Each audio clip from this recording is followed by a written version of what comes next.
Welcome to super classes. मैं sir Samay Pratap Singh. आज के इस पार्ट में हम तत्वों का इलेक्ट्रॉनिक विन्यास करना देखेंगे। देखिए, इलेक्ट्रॉनिक विन्यास दो तरह से होते हैं, एक तो बोरबरी का नियम से और दूसरा आफबाउ के नियम की मदद से।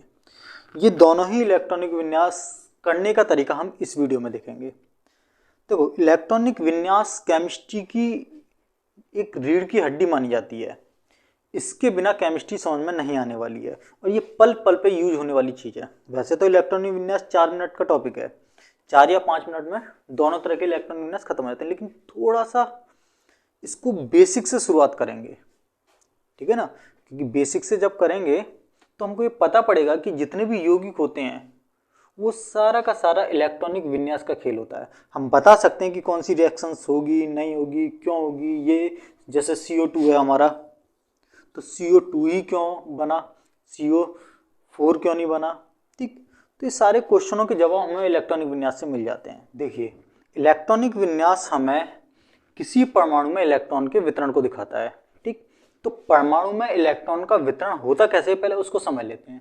जैसे एक एग्जाम्पल के तौर पर हमारा Na है, सोडियम।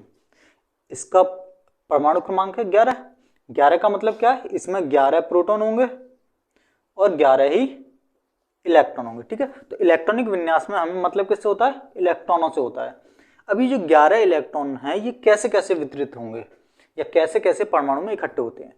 तो देखो, सेंटर में होता है नाभिक, और नाभिक में होते हैं प्रोटॉन और न्यूट्रॉन। अब इसके चारों ओर होते हैं कोष, ठीक। जैसे आपको ये दिख रहे होंगे, पहला, दूसरा, तीसरा कोष। इनके नाम भी दे दिए गए हैं, जैसे इसको KLMNOP, इस तरह से इनके नाम हैं। तो पहले कोष में 2 इलेक्ट्रॉन आते हैं, दूसरे में 8, तीसरे में 18, चौथे में 32। ये बोरबरी ने बताया था ऐसा, ठीक। इनसे ज्यादा इलेक्ट्रॉन नहीं आ सकते, हर कोष की अपनी सीमा होती है। इसके बाद में पता चला कि कोषों में अंदर उपकोष भी होते हैं। जैसे हमारा पहला कोष है, इसमें एक उपकोष होता है जिसको बोलते हैं S, ठीक। इसके बाद ये दूसरा कोष है L, इसमें 2 उपकोष होते हैं और उनके नाम क्या है, S और P। ये तीसरा कोष है M, इसमें 3 उपकोष होते हैं, S, P, D। ये इसके अलावा और भी अगर बड़ा परमाणु लेंगे तो उसमें और भी कोष होंगे। तो उसमें चौथे वाले कोष में जो N नंबर का होगा यहाँ पर, उसमें 4 उपकोष होंगे, S, P, D, F। तो इस तरह से हमारे कोष के अंदर भी उपकोष होते हैं और उनकी संख्या भी निश्चित होती है। अब देखो, जो इलेक्ट्रॉन होते हैं वो उपकोषों में होते हैं। अब उपकोषों में कितने कितने इलेक्ट्रॉन होते हैं, तो उसके लिए हमें ये याद करना होगा कि S में 2 इलेक्ट्रॉन होते हैं, P में 6 इलेक्ट्रॉन, D में 10 और F में 14। ये हमें याद करना होगा। S में हमेशा 2 इलेक्ट्रॉन आएंगे, P में 6, D में 10 और F में इलेक्ट्रॉन। ये इलेक्ट्रॉनों की अधिकतम संख्या है, इससे ज्यादा हम इलेक्ट्रॉन नहीं कर सकते। हाँ, अगर इलेक्ट्रॉन हम पे कम बचते हैं तो हम इनमें कम कर सकते हैं, लेकिन ज्यादा नहीं कर सकते, ठीक है। तो ये वाली चीजें याद करने लायक हैं, इसको आप नोट्स के रूप में उतार सकते हो, ठीक है। देखिए, अब हम कुछ इलेक्ट्रॉनिक विन्यास देखेंगे। वैसे नॉर्मली हाई स्कूल लेवल पर अगर देखा जाए तो 30 तक इलेक्ट्रॉनिक विन्यास आने चाहिए, ठीक है। परमाणु क्रमांक 30 तक के इलेक्ट्रॉनिक विन्यास आने चाहिए, ठीक है ना। उसके ऊपर बहुत ही कम रेयर आते हैं, ठीक है। तो देखो, वो सभी हम करके देखेंगे। अब देखो, इलेक्ट्रॉनिक विन्यास करने के लिए हमें एक छोटे से नियम का सहारा लेना पड़ेगा। आफबाउ ने दरअसल उपकोषों का एक एनर्जी लेवल दिया था और उन्होंने एक पैटर्न दिया था कि उसको कैसे एनर्जी लेवल का पता करते हैं।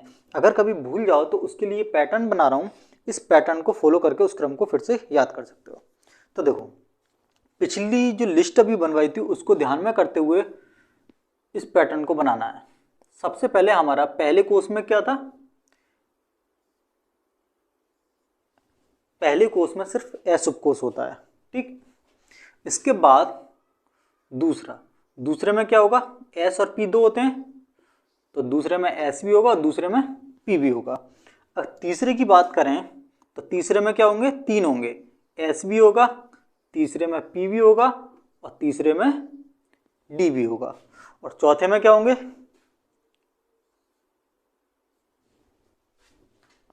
चौथे में हमारा S, P, D और F भी होगा। चौथे में S, चौथे में P, चौथे में D और चौथे में F। अगर 5 की बात करें तो 5वें में S भी होगा, P भी होगा, D भी होगा और F भी होगा। ठीक है, F तक ही नॉर्मली आ पाते हैं, इससे ज़्यादा नहीं आते हैं। इसके अलावा 6 की बात करें तो S, P, ठीक है, इस तरह से ये करते हैं, लेकिन इतने की जरूरत पड़ेगी नहीं। नॉर्मली यहाँ तक आपका बहुत बड़े बड़े तक इलेक्ट्रॉनिक विन्यास हो जाएंगे। अब देखो इसको करने का क्रम क्या है। सबसे पहले हम एक एक काटेंगे। ये पहला है, इसको काटेंगे, तिरछा काटते हैं।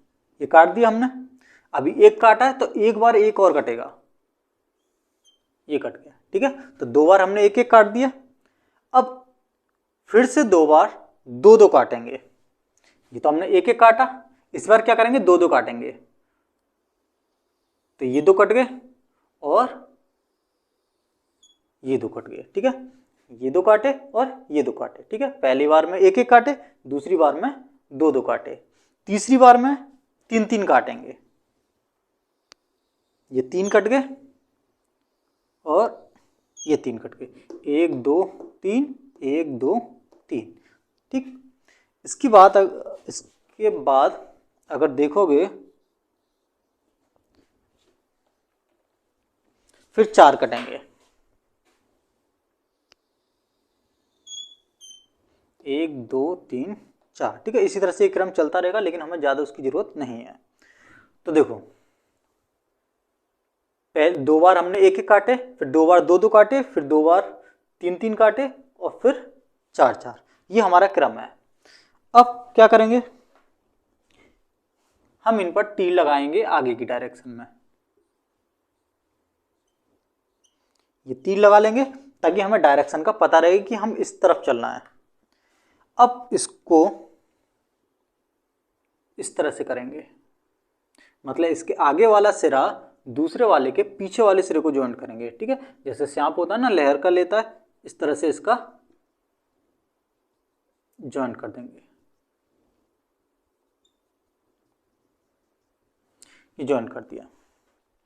अब देखो एक हमारा क्रम बन के आएगा एनर्जी लेवल, और वो एनर्जी लेवल का क्रम क्या होगा, देखो उसको हम यहां लिख लेते हैं नीचे। ठीक, इसको मैं मिटा दे रहा हूं क्योंकि यहां तक वैसे भी जरूरत नहीं पड़ेगी। ये बहुत इंपॉर्टेंट क्रम होगा। सबसे पहले यहां से चलेंगे, स्टार्ट क्या है, यहां से हम स्टार्ट करेंगे। तो यहां से स्टार्ट करा तो यहां से यूं करके आएंगे। सबसे पहले क्या पढ़ रहा है, 1s पढ़ रहा है, तो हमने लिख दिया 1s। इसके बाद यूं जाएंगे, इस रास्ते को फॉलो करना है, और पीछे से आएंगे तो क्या पड़ेगा, 2s। इसके बाद फिर से इसी रास्ते को चलते जाएंगे, यहां से आएंगे तो क्या आएगा, 2p। फिर आगे बढ़ेंगे 3s, फिर इस रास्ते को और फॉलो करेंगे, पीछे से आएंगे क्या आ जाएगा, 3p, फिर 4s। इसी तरह से आगे बढ़ेंगे तो 3d, और उसके बाद 4p, उसके बाद 5s, और इस रास्ते को और फॉलो करेंगे तो 4d। ठीक, इस तरह से क्रम हमारा बनता जाएगा। ठीक है, इस पैटर्न को फॉलो करते करते हम इस तरह से हमने एनर्जी लेवल का एक क्रम बना लिया।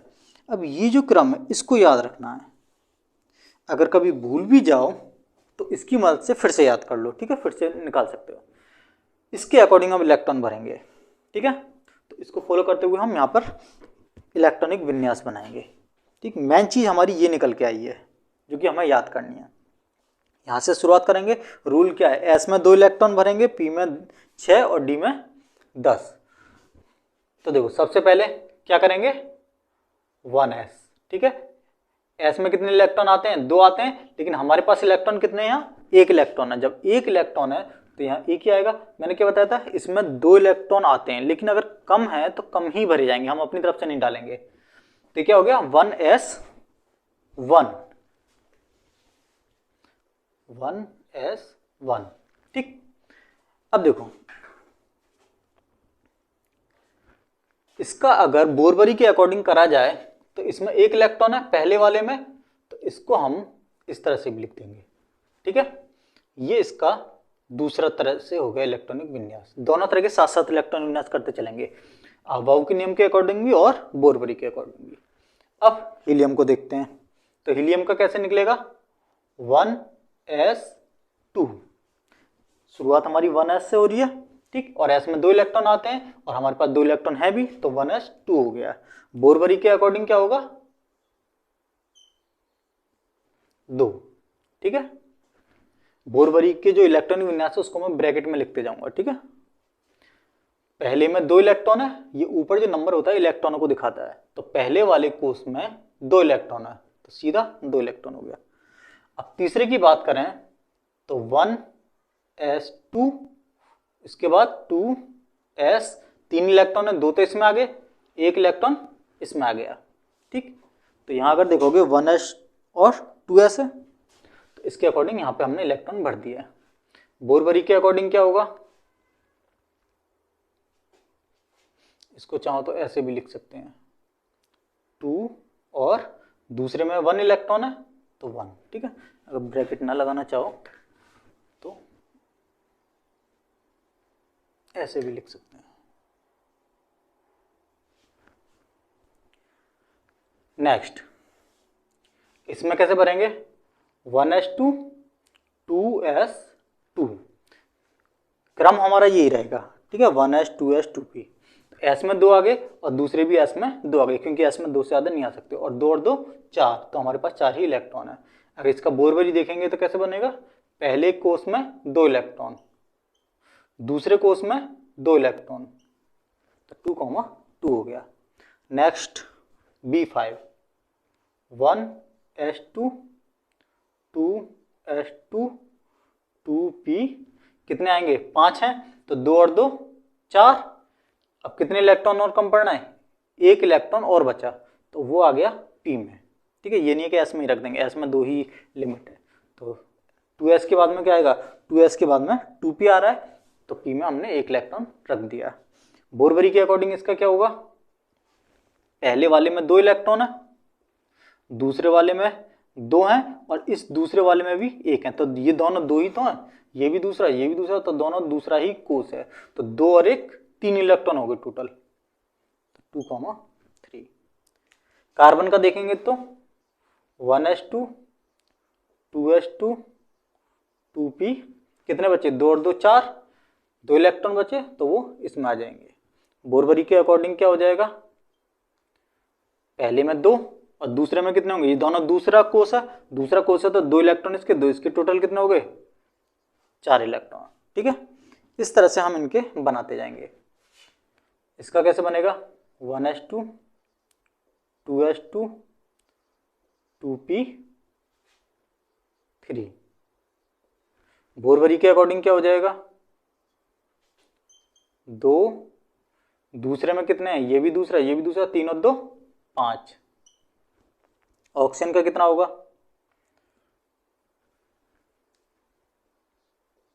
1s2 2s2 2p, ये ज़्यादा हो जाएगा, हमारे पास इतने इलेक्ट्रॉन नहीं है, तो 2 और 2 4, कितने कम, कितने और बच रहे हैं 4 और बचे, तो 2p4, p में 6 तक आ सकते हैं, लेकिन हमारे पास 4 ही बचे थे, तो हमने p में 4 लिख दिए। बोरबरी के अकॉर्डिंग पहले कोष में 2 और दूसरे में कितने आएंगे, ये भी दूसरा है ये भी दूसरा है, तो 4 और 2 6 इलेक्ट्रॉन। F9 का देखेंगे तो 1s2 2s2 2p5, और इसका क्या हो जाएगा 2 और दूसरे में 5 और 2 7। इसका कैसा होगा 1s2 2s2 2p6, और बोरबरी के अकॉर्डिंग क्या हो जाएगा 2,8, 2 और 6 8। इस तरह से हमारे 10 तक इलेक्ट्रॉनिक विन्यास हैं। ये हमारे अबाउ के अकॉर्डिंग है और ये हमारे बोरबरी के अकॉर्डिंग है। ठीक है, इनको विस्तृत इलेक्ट्रॉनिक विन्यास भी बोलते हैं। ठीक है, अब आगे तक और भी देखने हैं। देखिए ये कुछ इलेक्ट्रॉनिक विन्यास और हैं जिनको हमें और देखना है।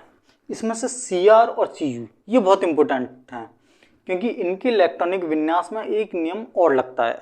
ठीक है, तो नॉर्मली इनमें गलती करते हैं बच्चे, तो इनको हमें थोड़ा स्पेशली फोकस से देखना है। तो पहले अपने कुछ और देखते हैं। Na11 इस रूल को फॉलो करते हुए देखते हैं कहाँ तक लग पा रही है। 1s2 2s2 2p6 3s, या अभी काउंट कर लेते हैं, 2 और 2 4, 4 और 6 10। कितने इलेक्ट्रॉन है? 11, तो एक बचा, तो s में एक इलेक्ट्रॉन। अगर इसको बोरबरी के अकॉर्डिंग बनाएंगे तो पहले में कितने हैं? 2, दूसरे में कितने हैं? 2 और 6 8, और तीसरे में कितना है? एक इलेक्ट्रॉन। तो ये बोरबरी का हो गया।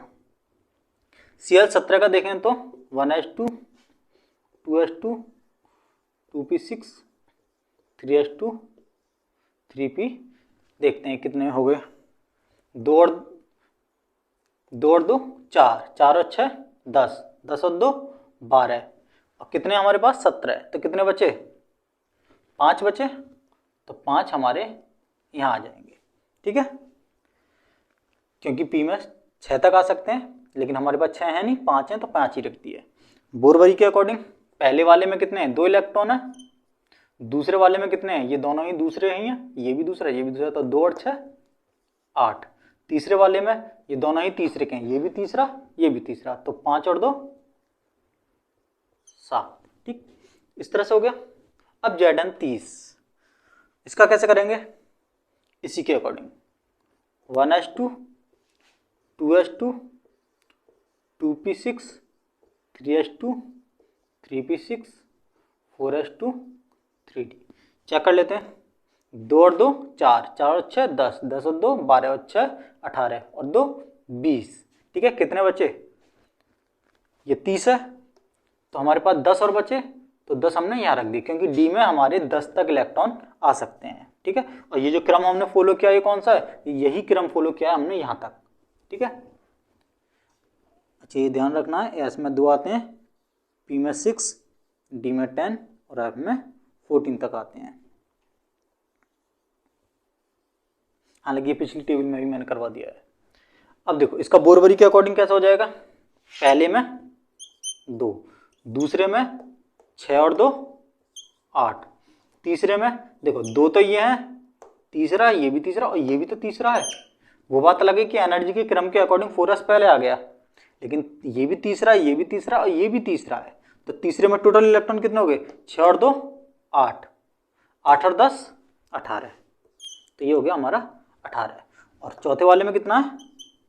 चौथे वाले में 2 इलेक्ट्रॉन है, तो ये हमने 2 यहाँ रख दिया। तो ये है नॉर्मल इलेक्ट्रॉनिक्स। आगे भी नॉर्मली चलते रहेंगे, लेकिन डी में एक खासियत और है, एक रूल्स और याद रखना होगा आपको। ठीक, वो रूल इनको जब हम करेंगे तो हमें जरूरत पड़ेगी। ठीक है, ऐसा नहीं है कि हमें इन दोनों का स्पेशल याद रखना होगा, जब इलेक्ट्रॉनिक विन्यास आता है तो खुद हमें पता पड़ जाएगी वो रूल कैसे लगेगा। तो पहले इसको देखते हैं। देखो इसका इलेक्ट्रॉनिक विन्यास इसके अकॉर्डिंग करेंगे Cr24, तो क्या होगा? 1s2 2s2 2p6 3s2 3p6 4s2 3d। Check करते हैं। Cr24 कितने इलेक्ट्रॉन है? 24 इलेक्ट्रॉन है। जब 24 इलेक्ट्रॉन है तो गिन लेते हैं, 2 और 2 4, 4 और 6 10, 10 और 2 12, 12 और 6 18 19 20। अब कितने बचे? 4 बचे। लेकिन अब यहाँ पे एक रूल लग जाता है। एक काम करते हैं, इसको लिख लेते हैं, फिर वो रूल देखते हैं। वो पूरा रूल फिर एक साथ हो जाएगा। 1s2 2s2 2p6 3s2 3p6 4s2 3d। कितना हो गया? 2 और 2 4, 4 और 6 10 और 2 12 और 6 18 और 2 20। 9 बचे क्योंकि 29 है, तो इसलिए हमने 9 यहाँ रख दिया। देखो इस रूल के अकॉर्डिंग ये हमने इलेक्ट्रॉनिक विन्यास करे हैं, लेकिन ये दोनों ही गलत हैं। ठीक, रूल दो पूरी तरह से 100% सही लगा है, लेकिन ये गलत है। क्यों? क्योंकि एक रूल और होता है। वो क्या होता है कि ये जो डी कोष होता है ये अर्धभरित और पूर्ण भरित में ज्यादा स्थायित्व रखता है। अर्धभरित क्या होता है? देखो डी में कितने इलेक्ट्रॉन आते हैं? 10 इलेक्ट्रॉन आते हैं। ठीक, अर्धभरित का मतलब क्या है? 10 के आधे 5, मतलब कि जब इसमें एक कम होता है तो ये एक इलेक्ट्रॉन अपने बराबर वाले में से लेके अपने आप को अर्धभरित कर लेता है और फिर अपने आप में स्थायित्व हो जाता है, फिर इसे किसी और की जरूरत नहीं पड़ती है। ऐसे ये 9 है, जब ये 9 है, 8 होगा तो कोई दिक्कत नहीं है, लेकिन 9 होगा तो इसको लाहक पड़ जाता है और ये अपना पूर्ण भरित करना चाहता है, मतलब पूरे 10 करना चाहता है। अर्धभरित मतलब D5, पूर्ण भरित मतलब D10। ठीक है, तो अगर 4 होगा तो ये अपने आप को D5 में कन्वर्ट करना चाहेगा, D9 है तो ये अपने आप को D10 में कन्वर्ट करना चाहेगा। ठीक, और इसको करने के लिए क्या करता है? अपने पास वाले से एक इलेक्ट्रॉन ले लेता है। ठीक है, तो डी के परिप्रेक्ष्य में ये टॉपिक हमें याद रखना होगा कि अर्धभरित और पूर्ण भरित ज्यादा स्थायित्व होते हैं, इसलिए ये अपने बराबर वाले में से एक इलेक्ट्रॉन ले लेता है। तो ये अपना D4 है, अर्धभरित करने के लिए इलेक्ट्रॉन कहाँ से लेगा? 4 वाले में से लेगा। तो यहाँ 4 वाले में से एक इलेक्ट्रॉन ले लेगा तो यहाँ कितना बचा? 1, और यहाँ पे कितना हो जाएगा? 5 हो गया अर्धभरित। अब ऐसे ही इसका है, ये अपना पूर्ण भरित करने के लिए इसमें से एक इलेक्ट्रॉन ले लेगा अपने पास वाले में से, और यहाँ कितना बचा? 1, और यहाँ पे कितना हो जाएगा? पूर्ण भरित हो जाएगा, मतलब 10 हो जाएगा। तो D जब उपकोष आता है तो उसमें ये चीज ध्यान रखनी होती है कि अर्धभरित और पूर्ण भरित का ये जब भी होता है जब D4 हो या D9 हो। D8 होगा तो कोई दिक्कत नहीं है, D3 होगा तो भी कोई दिक्कत नहीं है, अपना यही रूल लागू होंगे। अब देखो बोरबरी के अकॉर्डिंग क्या हो जाएगा? पहले में 2, दूसरे में 8, तीसरे में 2 3 ये रहे और एक ये रहा 3, तो कितने हो गए? 3 में 6 और 2 8 और 5 13 और एक ये हो गया। ठीक है,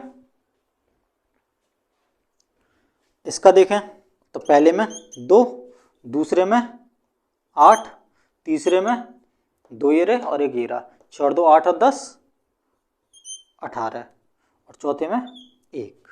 ठीक, तो इस तरह से हमारा इलेक्ट्रॉनिक विन्यास होते हैं। इसके अलावा कोई भी कितने भी टफ हो, सब में यही रूल चलेंगे। ठीक है, अब देखो ये इलेक्ट्रॉनिक विन्यास से हमें बहुत सारी जानकारी मिलती है जो हमने रखे थे मेंडलीफी टेबल में या आधुनिक आवर्त सारणी में। जो हमने तत्वों को रखा था उसमें हमने इलेक्ट्रॉनों के वितरण के आधार पर ही तो रखा था। अब ये जो आपस में यौगिक बनाते हैं क्रिया करके, वो सब इलेक्ट्रॉनिक विन्यास के आधार पर हम बता सकते हैं कि कैसे आपस में रिएक्शन कर सकते हैं। जैसे कि Na का क्या है? 2 8 1 है, और Cl का क्या है? 2 8 7। तो हमने देखा था कि हर कोई अपना अष्टक पूरा करना चाहता है, अपने बाहरी कोष में 8 इलेक्ट्रॉन रखना चाहता है। उसके लिए क्या करता है? या तो वो इलेक्ट्रॉन निकाल देता है या इलेक्ट्रॉन ले लेता है। अब इसके पास 8 करने के लिए कितने रास्ते हैं? या तो 7 इलेक्ट्रॉन ले ले या 1 दे दे। तो क्या करेगा? 1 दे देगा क्योंकि वो सिंपल है। Cl के पास क्या है? 2 रास्ते हैं, या तो ये 1 ले ले या 7 निकाल दे। 7 निकाल के ये इसका बाहरी कोष बन जाएगा, ये 8 हो जाएंगे। ठीक, लेकिन 7 निकालना टफ है, 1 लेना सिंपल है। तो ये क्या करेगा? इसका 1 इलेक्ट्रॉन ये ले लेगा, तो इसका 1 इलेक्ट्रॉन यहाँ से हट जाएगा और ये इसका बाहरी कोष 8 हो गया, तो इसका अष्टक पूरा हो गया। और इसका ये वाला इलेक्ट्रॉन यहाँ पे आ गया, इसका कितना हो गया? 8 हो गया। तो इसका बाहरी कोष में भी 8 हो गया, तो दोनों के अष्टक पूरे हो गए। ठीक है, इसीलिए सारी क्रिया होती हैं, और जब ये आपस में मिल जाएंगे तो ये हमारा NaCl बन जाता है, नमक। ठीक है, तो इस तरह से ये आपस में अष्टक पूरा करने के लिए आपस में रिएक्शन करते हैं। ठीक, इस तरह से और भी बहुत सारे इलेक्ट्रॉनिक विन्यास आप आसानी से कर सकते हैं। ठीक है, नेक्स्ट वीडियो में आप जो आवर्त सारणी है, आधुनिक आवर्त सारणी है, उसको लर्न करना सीखेंगे। ट्रिक के माध्यम से उसको आवर्त सारणी को याद करेंगे हम। ठीक है, थैंक यू।